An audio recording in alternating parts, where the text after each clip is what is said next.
Good evening, everyone. We are back again for the pre-match live for the third T20 international between India and England, which is to be played at the Rajkot.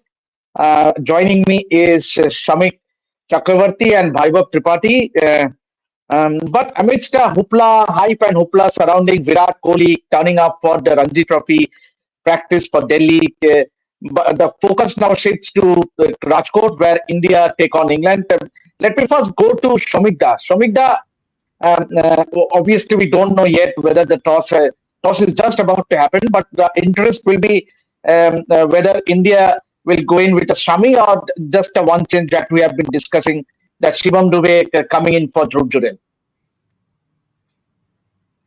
See, it's interesting. Shami was seen marking his run-up during the pre-match warm-up.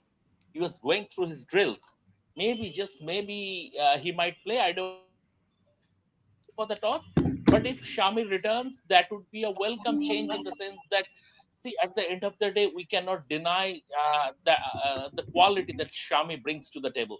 So from that point of view, as you know, you have covered matches at Rajkot. I have covered matches at Rajkot. We know in Rajkot, only two types of pitches are possible. One is a highway, which is adjacent to that Saurashtra cricket kind of a highway, or a snake pit, right? So from that point of view, in T20 cricket, you are not going to get a snake pit. You will get a proper batting pitch. If Shami returns, that will be Surya Kumar Yadav has won the toss, and he will. He has elected to bowl fast. He has elected to bowl fast. Vaibhav, let me come to you. Obviously, there is expected to be dew. So, do you think that it was the right decision on the part of Surya Kumar to chase again? Yeah, historically, if you see the matches that have been played in Rajkot, the sides, whoever wins the toss, they like to bowl first. Just because of the... let me just interrupt. Shami is back for India. Mohammad Shami is finally back for India. Is that the only one change, Shomikda? India. Arshdeep is resting. Shami is back. Yes. Yeah. So Dhruv Jurel stays in the team. I am not yet. I don't have the playing 11 with me right now. Is Dhruv Jurel in the side, or the only one change is Arshdeep being rested and Shami is back? It's only one change. Arshdeep coming in for Shami. Okay, so that means he will get to play for India after 15 months. Yeah, he has already shared. He has already shared the playing 11. He has already shared the playing 11. Yeah, after the live, I have to file a copy on that. Yeah. Bharat, coming back to you, what to make out of Shami is making a comeback after 15 months? Yeah, it's good for his perspective because he has been bowling in a lot of games in domestic cricket, in Vijay Hazare Trophy, in Syed Mushtaq Ali Trophy, in one Ranji Trophy game. So at some point of time, even if you look at it from Mohammad Shami's perspective, he would be feeling a little bit frustrated that, yeah, he might have had a niggle or two here or there with his knee, but still, from Shami's perspective, he would have felt a little bit frustrated that I'm playing a lot of games, but I'm not getting any chance to get into the Indian team. So, yeah, I understand. If you compare the other two formats, perhaps T20 cricket is not his strongest format, but it is a good chance for him to make a mark, get some overs under his belt. It's all about getting into some kind of rhythm. Even if he gives away 45 runs, 50 runs, if it happens like that, then it's absolutely fine. From Shami's perspective, from India's perspective, going into the Champions Trophy, it's about him getting some overs and more overs under his belt, little more confidence, and every game that he plays, it would help from that point of view. Hopefully, we'll have a good game, take a wicket or two. Obviously, with the power play, is usually good. Even in T20 cricket, with the power play, is usually good because he lands with the ball on the upright seam from ball one itself. So hopefully, one or two wickets he will take up front, and then he would have a good game. Yeah, obviously, yesterday in the pre-match press conference, Sitanshu Kothari did make a very valid point when he was asked about Shami's inclusion in the side. He said that there is no concern whatsoever as regard to Shami's fitness. He is perfectly fine. He is fit. But whether he's going to be playing in the playing 11, that's going to be decided by the team management. It's Surya Kumar Yadav and Gautam Gambhir. So Shomikda, obviously, as Bharat rightly said, obviously how his body takes up to the pressure of playing an international match after coming back after 15 months. What is the other thing that you would like to see about Mohammad Shami as he gears up to make his comeback? Yeah, Devashi, see, first of all, we need to, credit to Shami's coach Badruddin. We did the story saying that he predicted Shami to play the final two T20Is, and he rightly predicted. Amid all the conspiracy theories, confusion, and everything, people were speculations abound about Shami's fitness. But he said, "Look, I think that the team management is currently trying to build Shami's load." And that's exactly how it has turned out. Now, when they think Shami is in a position to play games, they have brought him in. So clearly, from that point of view, I think we have to see what I mean the way Shami bowled in the domestic cricket, in be it red ball or white ball for Bengal. He didn't look 100% in the sense that, as far as his match fitness was concerned, his pace was a bit down, although he bowled a lot of overs. So, from that point of view, what happened? Shami's fitness was okay, his match fitness was quite not there, and he had those setbacks while doing the rehab. So, from that point of view, it's great news, Shami. If he can hit his straps straight away, then that would augur very well for the Indian team, because Champions Trophy is the main focus, and we don't know how it will transpire for Bumrah as far as his fitness is concerned. So you need someone in white ball cricket. Arshdeep is there, and Arshdeep is a very potent weapon, but he's still very young. So you need someone with experience to lead the bowling attack. So Sami's presence would augur well for India if he shapes up well. Yeah. Coming back to Vaibhav, obviously we have discussed at length about Shami, but another interesting aspect will be the Indian batting. Obviously, the likes of Abhishek Sharma and Sanju Samson has done really well in the first two matches. But then, given that when Yashasvi Jaiswal comes in the mold, obviously he has been rested for the T20 series. When he makes a comeback, then it will be a healthy competition as to say. So, do you see Yashasvi Jaiswal straight away getting into the side, or it will be a problem of plenty for the selectors and the team management? Your take? Yeah, it's already a problem of plenty. You see, Yashasvi Jaiswal is sitting out. Ruturaj Gaikwad is another player who has done well in T20s for India, but I don't know for what reasons he's not making into the squad. And Shubman Gill was already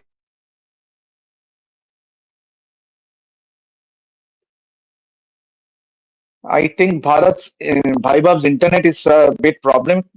Bharat, can you take that question? Means obviously Yashasvi Jaiswal, if he makes a comeback, obviously once when he makes a comeback into the T20 format, given the form Abhishek Sharma and Sanju Samson are in the first two matches, would you love to see Yashasvi Jaiswal straight away getting a nod in the playing 11, or despite the good form of Abhishek Sharma and Sanju Samson? Anyway, he's back, I guess. Anyway, if you want me to take it, see, Jaiswal, obviously, the thing is, there is a problem of plenty when it comes to the Indian team, as he rightly told. There are a lot of players out there. India's T20 squad currently is a very powerful squad. Let us make no mistake about it. It's a very powerful squad that has been winning a lot of matches. Even if you look at Surya Kumar Yadav's record as a captain, India have been winning 84% of the matches under his leadership. So there's a lot of competition for places at the top of the order. Abhishek Sharma, even if he fails in 3-4 games, it is fine because he's the kind of player when he gets going, he can take the game away from the opponent's grasp because he can get to 50 of 20 balls. And Sanju Samson, as you also told, has scored 300s in his last 6 or 7 games. Even if he has failed a couple of times against Jofra Archer, because someone who scored so many runs against South Africa, previously against Bangladesh, he will definitely continue to play. So it will be tough for someone like Yashasvi Jaiswal. Obviously, as the game is someone who's a very good player of spin as well. Always one has to remember that. So maybe if not at the top of the order, India can even gamble with him somewhere in the middle order if there is a spot available, because you have to one has to remember that that there could be spot available some in the middle order in the future. I understand Tilak Verma has been scoring a lot of runs. Surya Kumar Yadav obviously is the captain, so even if he's not scoring runs, obviously he will continue to play. So, but there's also an option available when it comes to Jaiswal, because he's a left-hander and a good player of spin. So somewhere maybe they can fit him in the middle order for 1 or 2 games, see how he goes. Because at the top of the order, it looks very difficult currently with the way Sandhu Samson and Abhishek Sharma. Abhishek Sharma, they will definitely not drop because he's the kind of player who's an X factor. But he will be there and thereabouts. IPL is also coming up when it comes to T20 cricket, and expect him to do well in the IPL as well. So he will be putting pressure on the selectors. If one of the three or four players fail, then obviously Jaiswal is always there to take that place. Yeah. Vaibhav, obviously, the fact that Hardik Pandya has done a fair bit of good job in this last two T20 internationals.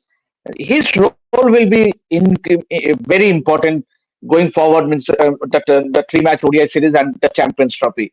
So, your takeaways from Hardik Pandya, the way he bowled in the first two matches, and what are you looking forward to? I would like to see more of him in the with the new ball in the power play, because I have seen him in the IPL. I have seen him enough when he was the captain of Gujarat Titans. He used to swing the ball. He has the ability to swing the ball, and that can be very handy. That can come very handy in Dubai as well. When because you will be playing two frontline seamers and one Hardik Pandya, the third seaming option. So to give him that extra responsibility of bowling with the new ball, I think will help India, because obviously he's the one bowler who you can use in the middle and in the power play. You cannot use Hardik Pandya in the back end. Yeah, when MS Dhoni was the captain, he used to make Hardik Pandya bowl in the death overs, but not now. So I would like to see more of Hardik Pandya with the new ball, because I know he has the ability to take wickets with the new ball.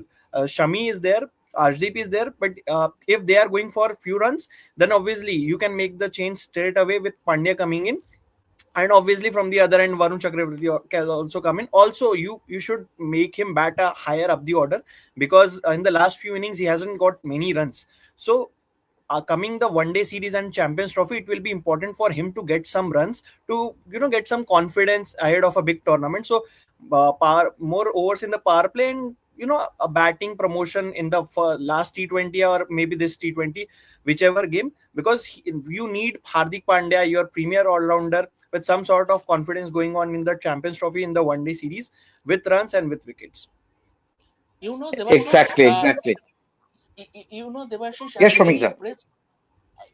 I'm very impressed with India's team selections today. They must have been tempted to include Shivam Dubey into the playing 11, given that he has that all-round ability, power hitting ability, and Dhruv Jurel didn't score too many runs in the previous game. But the message from this team management is loud and clear. We will not discard you after just one failure. We will give you games. They did it with Sanju Samson.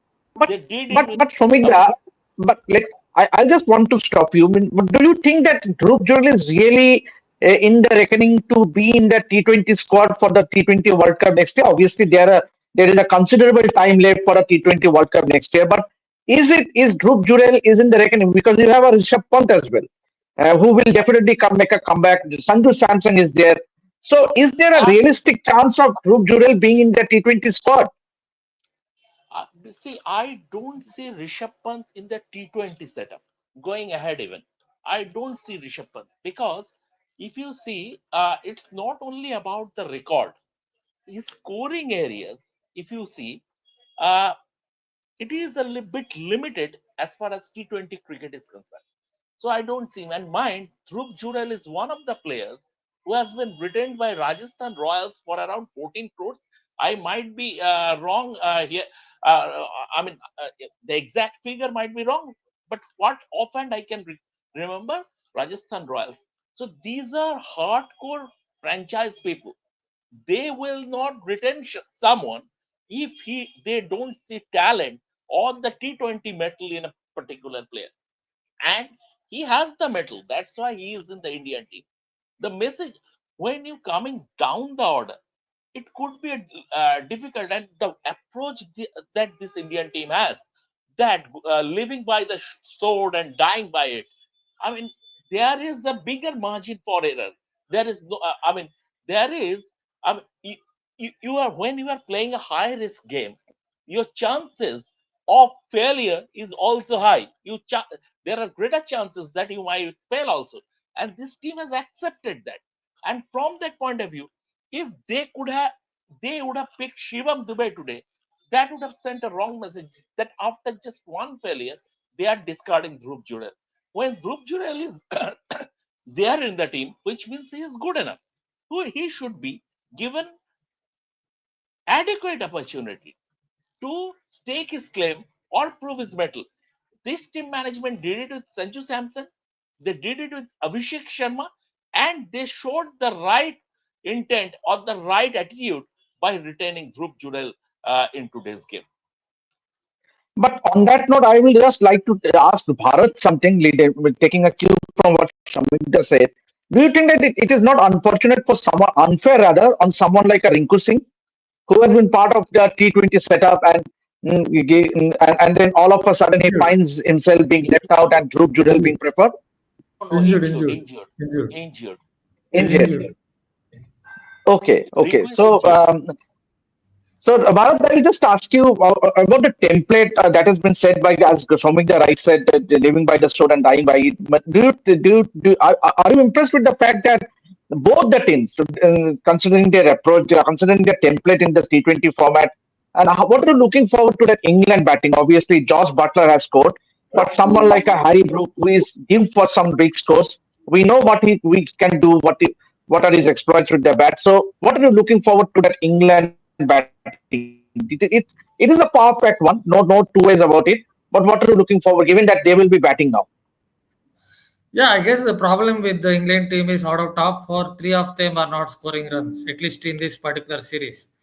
Duckett is not scoring runs. Brook is okay, scoring 15 or 20, but not getting those big scores. And Phil Salt also is not scoring runs. So one of the three has to get a 40 or 50 and support Josh Butler, because in T20 cricket, if your top order is like if your batting lineup is like out of the four, three of them are not doing well, then if you're 3 for 30 after 3 overs or 4 overs, then it becomes very difficult to come back from there, and that is the problem for the England team. Yeah, as far as Harry Brook is concerned, he's a very good shot maker. He has had a problem or two against Varun Chakravarti, though in the second game there was an absolute pitch, and that kind of a ball would have got players better against spin than Harry Brook as well, because he covered for the googly and it came from outside off and took out his stump. So that was an absolute pitch in the first match. It definitely didn't pick that wrong end.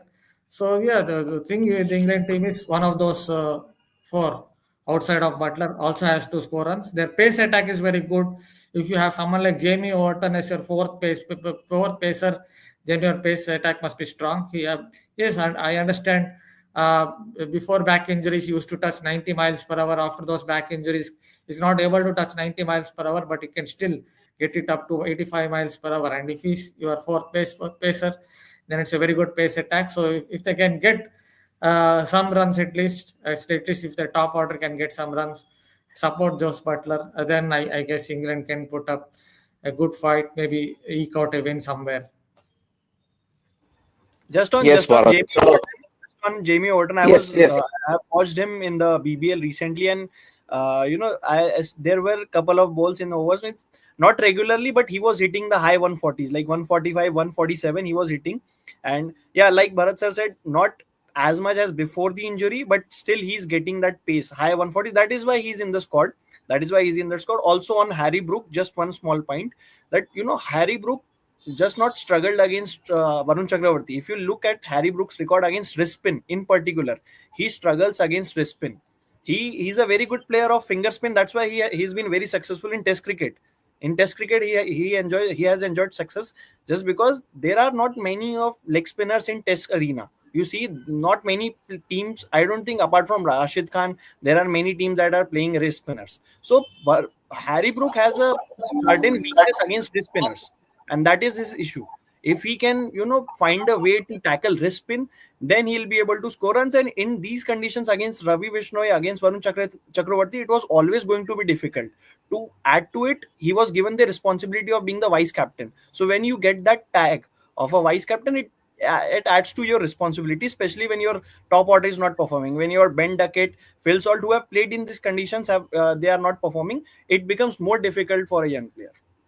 This is a point to Another it. cricketer who has, yes, yes, yes, Bharat, go ahead, please, please. For Harry Brook, I guess one of the issues he has against this spin, at least mystery spin or his spin in T20 cricket, is in the past he was playing back. So what used to happen was, if you play back, especially this format against this spinners who ball quicker through the air, in subcontinent in India, then you would get bowled. So what he has decided in this series, at least, is, or in the game against Afghanistan in the 50-over World Cup, is to come forward, is to get a good stride out. But when you're getting good stride out, again you're perhaps maybe restricting your game against spin bowling, because you can't then push back, and maybe if it's shorter in length, take a single or two. So I guess that is where his problem is. Extremes, it was previously he was going well back, now he's taking a good stride out to start with and putting himself under pressure. So somewhere is to pick the length a little better, that might help him.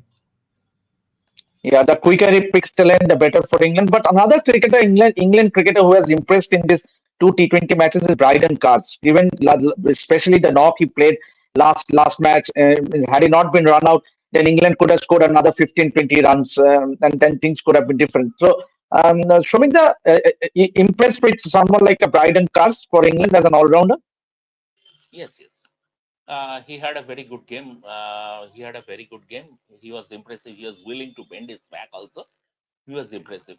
See, the England team is a very good team. Although of late they have hit a slump, but is they are actually the one who gave white ball cricket this gung ho template, and everybody has, including India, have picked it from there.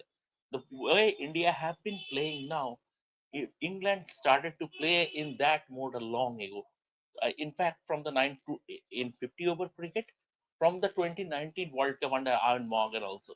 So this is England have given this template, and you remember the 2022 World Cup semi-final, the way England hammered India in Adelaide, right?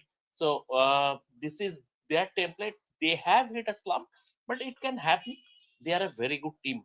They are a very good team, no doubt about that. Although they don't have a quality spinner, someone like Moeen Ali is no longer the part of the setup, international setup, but someone like Moeen Ali, the variety he would have brought into the 11, that thing is missing, especially in the subcontinent, But England are a very good team, so I expect another good game like we had in the second T20I at Chepak. This one also I expect a very good game, but England will have to improve their batting against India's spin.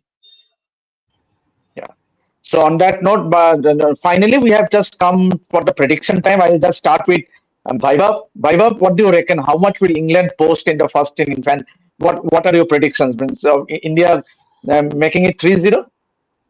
Before making my prediction, just one small take on Bryden Garsey. I think ever since he has made his debut for England, I think it was against Pakistan, he made an instant impact. He picked a 5-wicket haul, and then in the last Test series against Pakistan, he made an impact. He was picking wickets for fun. So Bryden Garsey coming from Durham is an X factor. I have tweeted it long time back that he's a player who can make instant impact, just like Ben Stokes. If he's coming with the ball, he will take wickets. If he's coming with the bat, he will score runs no matter what happens. So I think for a long perspective, I think England should play Bryden Carson regularly in all three formats. He shouldn't be dropped. If I am sitting there in place of Brendan McCullum or Josh Butler, I would play Bryden Carsey all games, all three formats, because he has that X factor in him, and he made his debut late. He's 29 years old, not getting any younger. But I think from now, he's the way he has performed in all three formats recently, he should be a regularly part of the 11, all three formats. Now coming to your question, prediction, it's a high scoring venue generally. Last time India played Sri Lanka in this venue, they scored over 200. So I am backing England to score somewhere around 180, 190, because it's an average score. If even if you don't touch, despite having a long batting lineup with Jofra Archer coming at 10 and Adil Rashid at 11, so that would be disappointing. So somewhere between 180 to 190. And India will chase it. Obviously, very easy chase. Bharat, Bharat, your prediction? Yeah, maybe last time I thought I had a gut feeling maybe England will come back. It almost happened. It didn't happen in the second match. Maybe this time India would come out on top. Just want to add a point on Bryden Cars. He said he made his debut quite late. The thing with Bryden Cars, when I first saw him somewhere in Devashish, 2020, he wasn't this good. He definitely wasn't this good.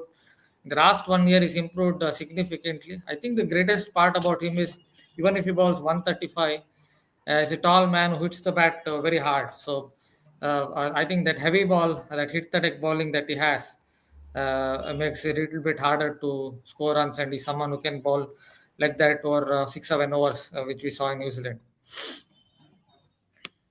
Yeah, Somita, I know you have to file a copy. Just your prediction. Just one last before I wrap it up. Your predictions on today's match. see, England would be disappointed not to post 200 on this pitch. And after that, if a team batting first posts 200, then that's anybody's game. Given that the chasing team will have to face the scoreboard pressure also. You have power hitters in your ranks, or everything. The due factor will come into play. I'm I'm torn between this, but given India's recent golden run, I think India will age it. Yes, and we also expect that India to go seal the series, winning 3-0 because India has been very dominant, winning 15 out of the last 17 matches, losing just two. So hopefully Surya Kumar and his boys go on to seal the series. So that's it for now, because we are just minutes away from the start of the third T20 international in Rajkot. So thank you, Vaibhav, thank you, Bharat, and thank you, Shramika, for joining this live. And we'll be back for the post-match live. Keep watching this space. Until then, see you.